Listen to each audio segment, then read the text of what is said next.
কিরা আমার এখন ভাত মা খাই দিতে হয়, জামা পরাই দিতে হয়, হাত না ভাঙ্গে না কি অবস্থা হয়েছে। ওরে আমরা কালকে অন্য টিকিট কেটে অন্য ডাক্তার দেখা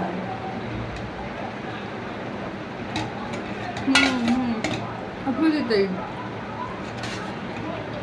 ইসি পঙ্গুতেই আবার অন্য ডাক্তার দেখা ডিম ভেজে খাবো। এটা দিই খান দিন খান থাক দি ভাই যাও ওই যাও।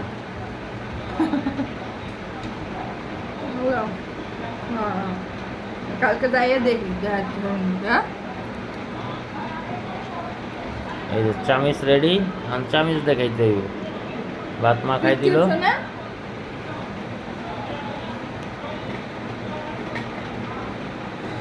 আমি তো খেয়াল করি নাই মোরাই তো প্রেসক্রিপশন করাই আনছে আমি কি জানি আবার বাসায় এসে তো মনে আর এনে দৌড়ি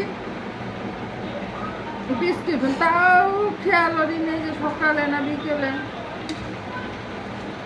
দেখা যাক আল্লাহ বসে কালকে আবার যাবো দেখি কি হয়।